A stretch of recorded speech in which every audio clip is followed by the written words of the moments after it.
ተግደ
በማኅፀና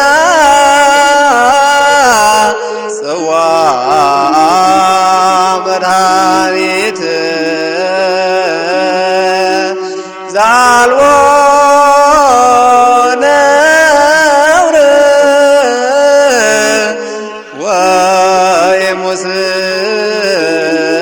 ወሙስና እፎ አግመረ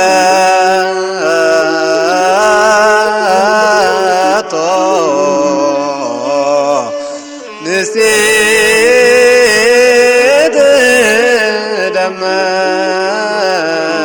ደመና ኢያዋያ በነበልባሉ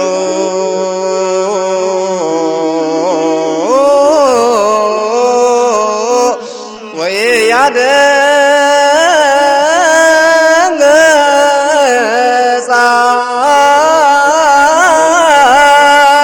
በቃሉ አላባቶ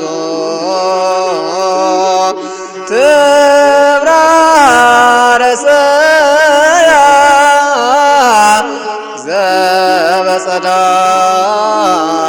ዘበጸዳሎ ይዜኑ በስራ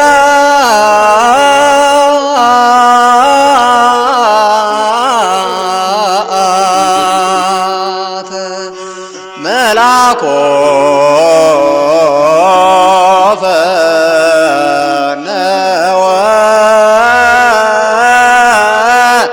ዮም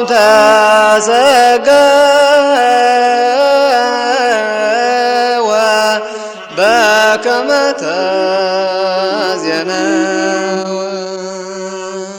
እነሆ የወለተ ሐና ልዕልናዋ ተገለጠ። ህብስተ ሕይወት ክርስቶስ ጥፋት ወይም ነውር የሌለበት ጽዋ መድኃኒት በማኅፀኗ ተወሰነ። በቃሉ ሲያስደነግጣት በዋዩ ሳያቃጥላት ትንሿ ደመና እመቤታችን ቅድስት ድንግል ማርያም እንዴት ቻለችው? ነገር ግን በብርሃንነቱ ትበራ ዘንድ አደረጋት እንጂ የምስራችን ይነግር ዘንድ መልእክተኛው ላከ። እንደተናገረው ዛሬ ሰው ሆነ ብሏል ቅዱስ ያሬድ በዝማሬ መዝሙሩ።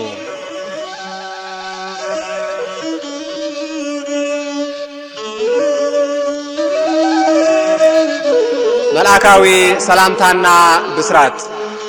እመቤታችን ቅድስት ድንግል ማርያም ዕድሜዋ 15 ዓመት እንደሆነ አስቀድሞ እግዚአብሔር ለእናትነት መርጧታልና የምስራች አብሳሪ የሆነው ቅዱስ ገብርኤልን ወደ እግዝእትነ ማርያም ላከ።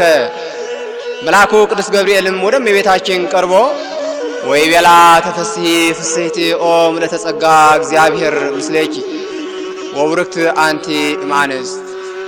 ምልዕተ ክብር ሆይ ደስ ይበልሽ፣ ጸጋ የሞላብሽ ሆይ ጌታ ከአንቺ ጋር ነው፣ አንቺ ከሴቶች መካከል የተባረክሽ ነሽ አላት። እሷም ባየችው ጊዜ ከንግግሩ በጣም ደነገጠችና ይህ እንዴት ያለ ሰላምታ ነው ብላ አሰበች።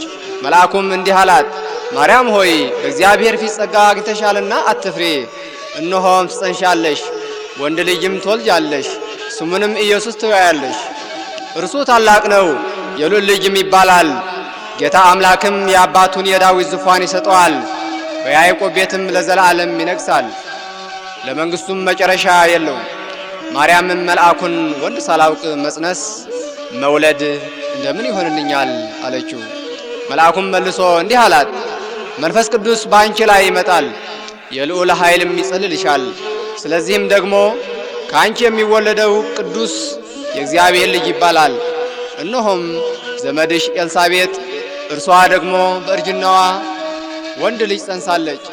ከእርሷም መካን ትባል ለነበረችው ይህ 6ኛ ወር ነው፣ ለእግዚአብሔር የሚሳነው የለምና። ማርያምም እነሆኝ የጌታ ባሪያ እንደ ቃል ይሁንልኝ አለችው። ሉቃስ ምዕራፍ 1 ቁጥር 28 እስከ 38፣ ማቴዎስ ምዕራፍ 19 ቁጥር 26። በዚህ ጊዜ አካላዊ ቃል ፈቃዷን ምክንያት አድርጎ ከስጋዋ ስጋን ከነፍሷ ነፍስን ነስቶ ተዋህዶ በማህፀኗ ተጸነሰ። እነሆም በነቢዩ ኢሳይያስ ናሁ ድንግል ትጸንስ ወትወልድ ወልደ ወትሰምዮ ስሞ አማኑኤል፣ እነሆ ድንግል ትጸንሳለች ወንድ ልጅም ትወልዳለች ስሙንም አማኑኤል ብላ ትጠራዋለች ተብሎ የተነገረው በእመቤታችን በቅድስት ድንግል ማርያም ተፈጸመ። ኢሳይያስ ምዕራፍ 7 ቁጥር 14 እስከ 15።